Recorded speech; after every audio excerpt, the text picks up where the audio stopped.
오늘도 우리를 용서하시는 하나님의 은혜가 우리 모두와 함께 하시기를 축복합니다.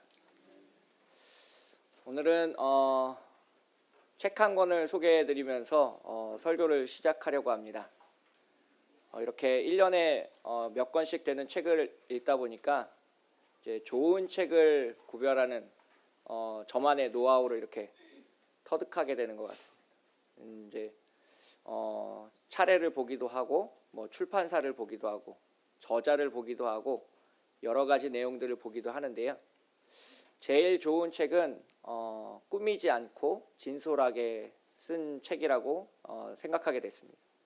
그래서 자신만의 이야기를 가감 없이 그리고 부끄러움 없이 꾸미지 않고 거짓을 담지 않고 쓴 권에 한 책이 있다면 그 책은 좋은 책인 것 같습니다.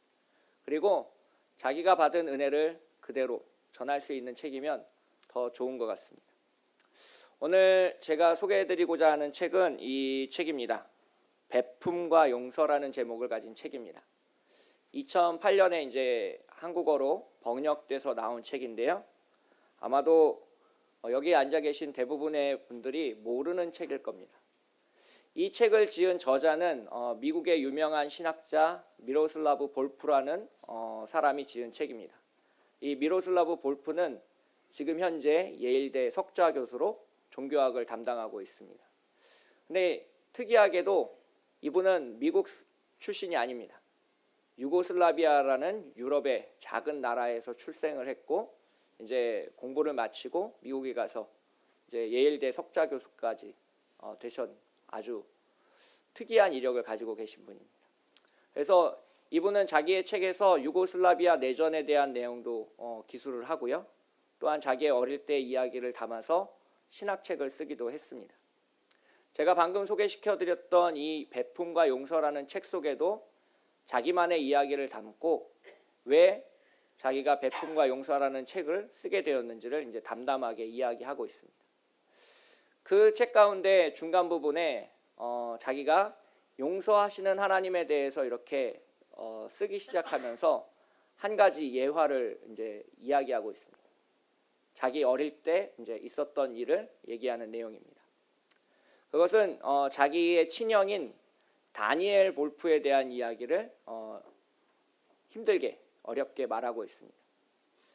이 미로슬라브 볼프가 1956년생이거든요. 아마도 여기 앉아 계신 분들하고 연배가 비슷한 것 같은데 그 미로슬라브 볼프가 태어날 즈음에는 이 유고슬라비아가 공산당의 박해로 인해서 많은 어려움을 겪고 있었습니다. 이 볼프의 아버지는 오순절 교단의 목사님이셨고 어머니는 공장에서 근로를 하고 계셨습니다. 그래서 두 아이를 다니엘과 이 미로슬라브를 유모의 손에 맡기고 이제 출퇴근을 하면서 아이를 키우는 어려운 삶을 이어가고 있었습니다. 그래서 이 다니엘 형은 가끔 그 유모 몰래 바깥으로 도망 나가서 근처의 형들과 어울려서 놀기도 했습니다. 우리 어릴 때 이제 그런 일들 종종 있었는데요. 특별히 이제 이 다니엘 형은 주변에 있는 군인들과 좀 친해져서 그 군인들하고 같이 재밌게 놀기도 했습니다. 자기의 의지와 상관없이 군대에 끌려온 사람들이 이제 5살짜리 어린 아이의 그런 어떤 재롱을 보면서 얼마나 즐거워했겠습니까? 그러면서 함께 친구가 되기도 하고 먹을 것을 나눠 먹기도 하고 이렇게 총도 한번 만져보게 하고 이런저런 장난을 했던 것으로 미루어 짐작할 수 있습니다. 1957년의 그 어느 날, 그 운명적인 날에도 마찬가지로 이 다니엘은 유모의 손을 몰래 빠져나가서 앞마당을 가로질러 2블럭이나 떨어져 있는 군사기지에 도착했습니다. 그래서 그곳에 있는 친구 군인들과 함께 어울려서 놀다가 이제 집에 돌아갈 시간이 되어서 마차를 타기로 했습니다. 그때 당시에는 이제 말이 끄는 마차가 이제 쌀과 같은 부식을 운반하고 있었는데 그 부식을 실은 마차에 이 형 5살짜리 다니엘도 함께 태웠습니다. 잘 포장되지 않은 길이었고 울퉁불퉁한 마치 경운기를 타는 것과 같은 그러한 시골길을 터벅터벅 걸어가고 있다가 이제 그 입구에 도달했습니다. 그래서 자갈길이 깔린 그 입구를 지나갈 때에 마차가 매우 심하게 흔들렸습니다. 불행하게도 이 다니엘은 그 마차가 흔들릴 때 꼭 붙잡고 있었던 것도 아니고 난간에 비스듬히 기대어 서 있다가 그만 문지방에 머리를 찧고 말았습니다. 말은 멈추지 않고 계속 달렸고 이 형 다니엘은 병원으로 이송하는 도중에 죽고 말았습니다. 자신이 얼굴도 모르는 형이 죽었다는 소식을 나중에야 이 미로슬라브는 알 수 있었습니다. 그리고 나서 그 어머니와 아버지에게는 매우 힘든 시간이 찾아왔습니다. 이제 그 군인이 법정에 서야 하는 시간이 되었기 때문입니다. 그 아버지는 그 법정에 가서 그 군인을 용서한다고 말했습니다. 그 어머니는 아들을 잃은 슬픔으로 법정에는 가지 못했지만 편지로 대신해서 그 군인을 내가 용서한다고 말했습니다. 사건의 모든 내용을 전해 들은 판사가 그 목사 부부에게 배상 청구권이 있다는 사실을 알려주었습니다. 한 아이의 죽음을 돈으로 보상받을 수 있고 당신들이 원하는 금액을 이 군인은 지불해야 될 의무가 있다는 것을 재판장이 천천히 조근조근 설명해 주었습니다.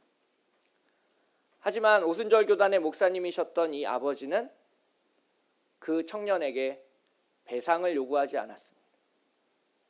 판사가 재차 물었을 때에도 자신은 그 어떤 돈도 원하지 않는다고 말했습니다. 그 아버지의 탄원에 힘입어서 그 군인은 징역을 살지 않고 군대를 마감하고 고향으로 돌아갈 수 있었습니다. 그 군인이 전역하고 나서 아버지는 힘들게 이틀길을 찾아가서 그 군인을 다시 만났습니다. 그리고 나서 그렇게 말했습니다. 하나님이 나와 당신을 용서하셨다. 우리의 죄와 실수와 잘못보다 더 크신 하나님의 은혜와 사랑이 있다.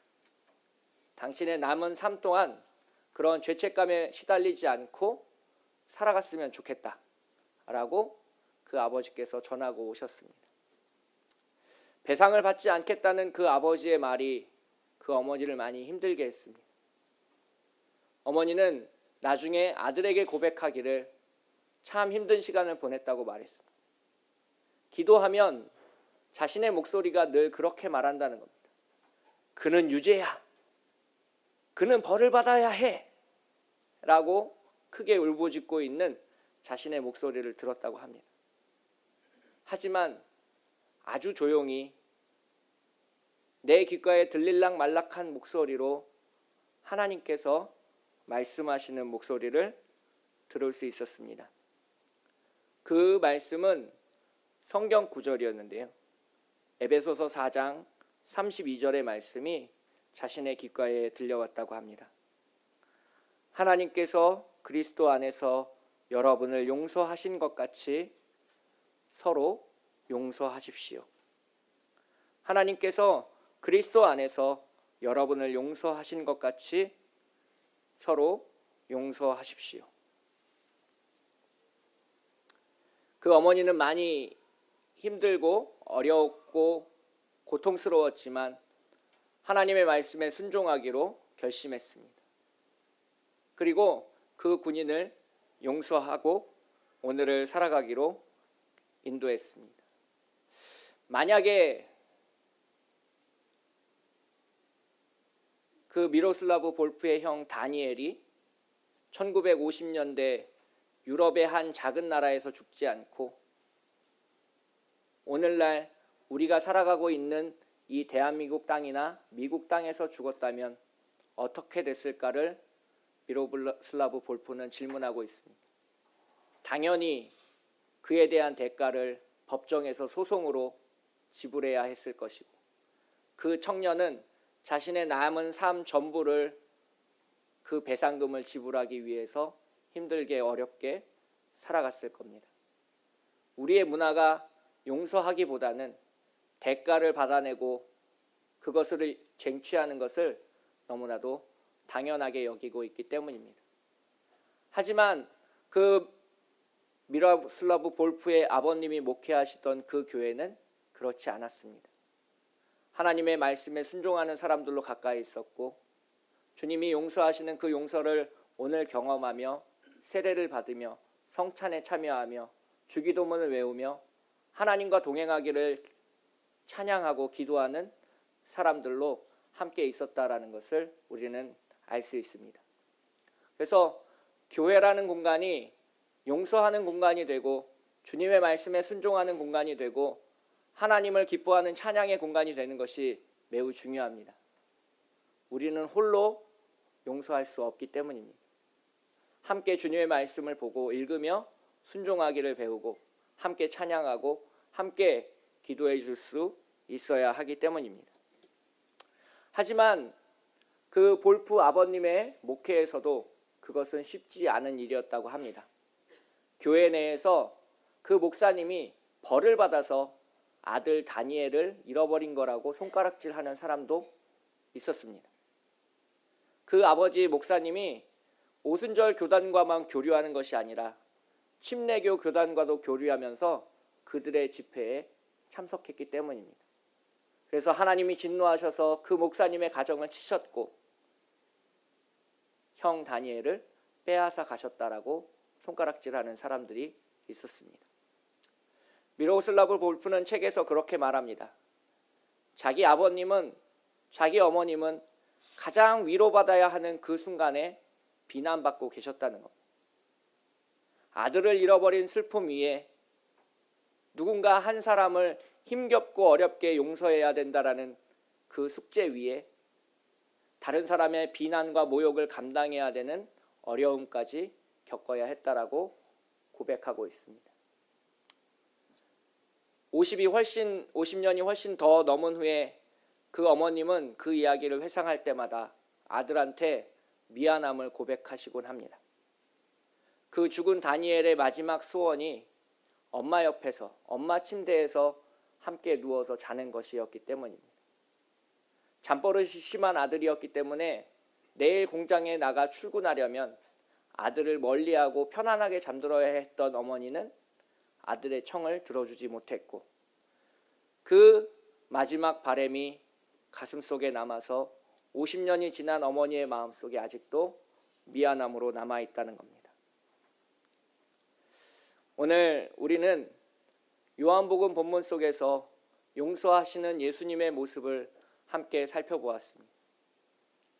제가 볼 때 용서는 이 세상 가운데서 제일 어려운 일입니다.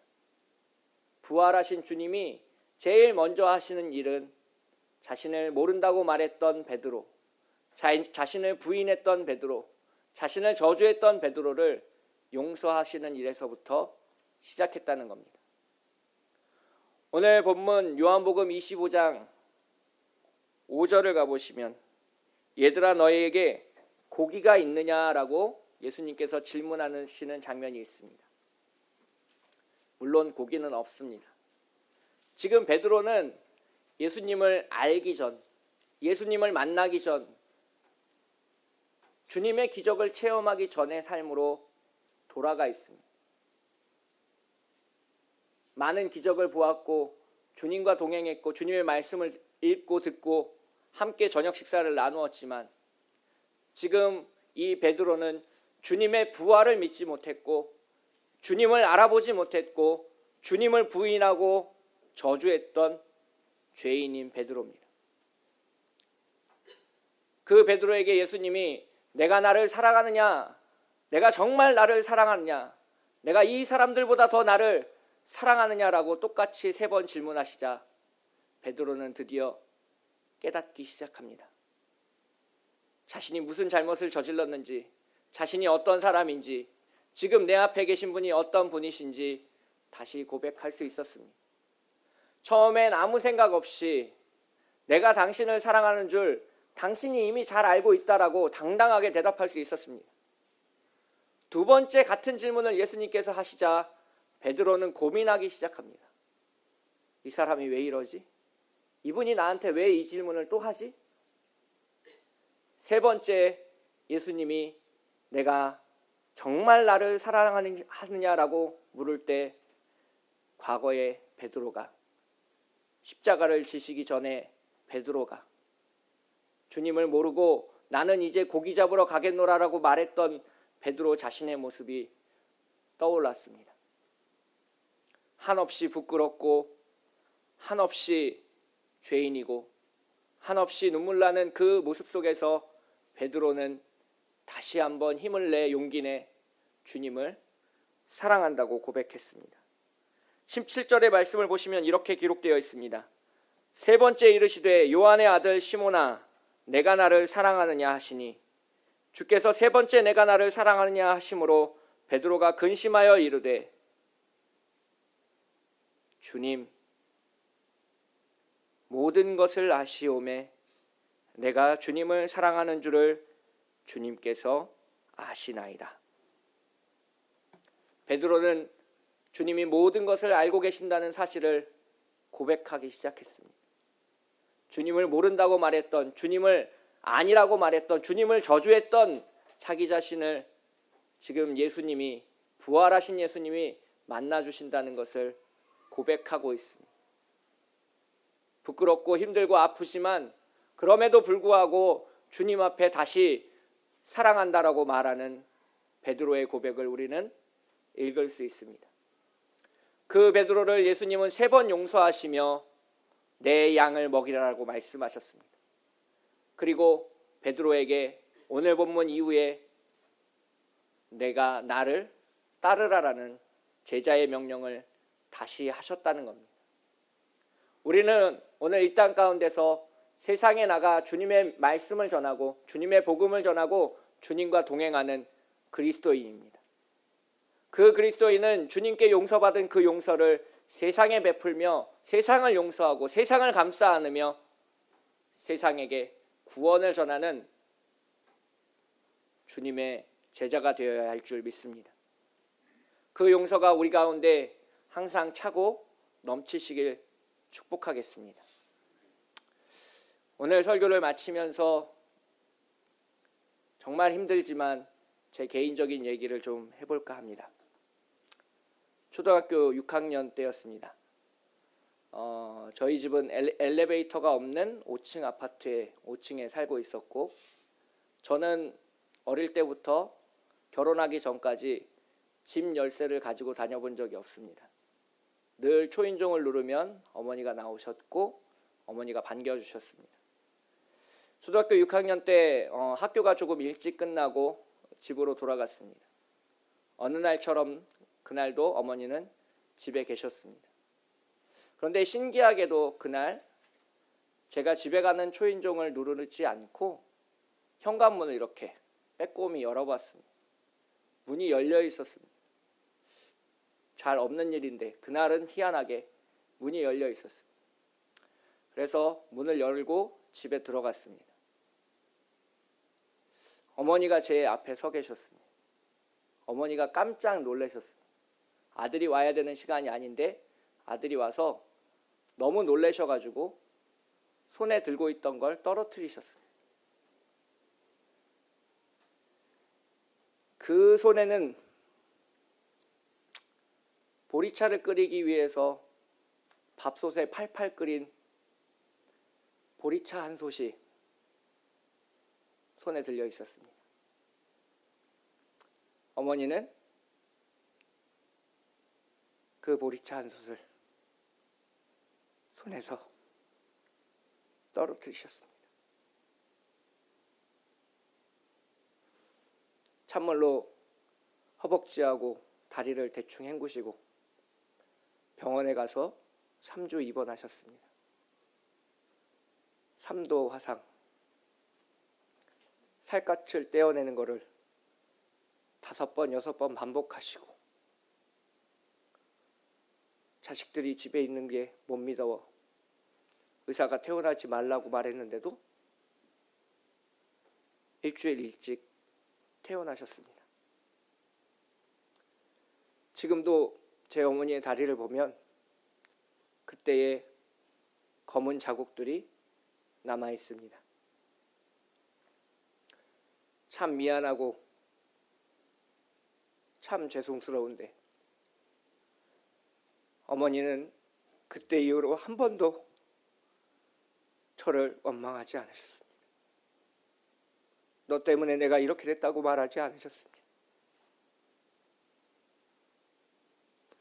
네가 문을 열지만 않았어도 내가 이 꼴이 나지는 않았다고 저를 타박하지 않으셨습니다.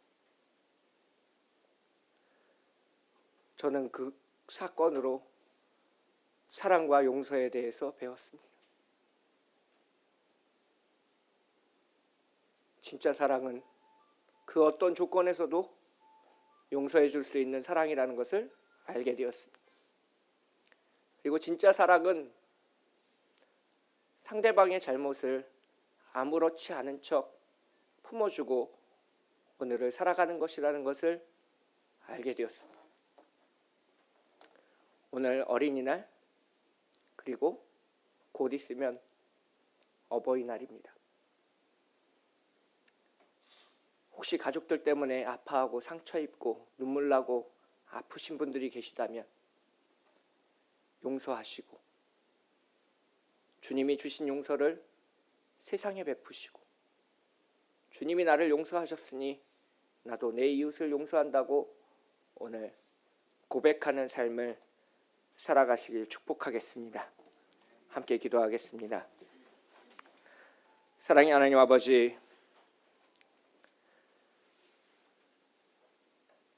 사랑하는 아들 다니엘을 잃고도 다른 사람을 원망하지 않고 하나님을 원망하지 않고 그 군인을 법정에서 용서하며 사랑한다라고 말했던 한 아버지 목사님처럼 오늘도 주님께서 베풀어 주신 그 용서의 은혜를 세상에 전하는 참빛교회 교우들 되게 하여 주시옵소서. 진정한 사랑은 다른 사람의 잘못을 용서하는 것이고 진정한 사랑은 다른 사람의 아픔을 품어주는 것이고 진정한 사랑은 나를 찌르는 그 칼을 부여잡고 다시 한번 내가 너를 사랑한다라고 말할 수 있는 그 예수님의 사랑이라는 것을 알게 되었습니다. 주님, 이 5월의 한 달 우리 가정에서 어려움이 있고 다툼이 있고 시기와 질투가 있다면 하나님 아버지 우리가 용서할 수 있는 은혜를 더하여 주시옵시고 용서를 실천하는 삶을 살아가도록 우리를 인도하여 주시옵소서. 거룩하고 아름다우신 우리를 사랑하시는 예수님의 이름으로 간절히 기도합니다. 아멘.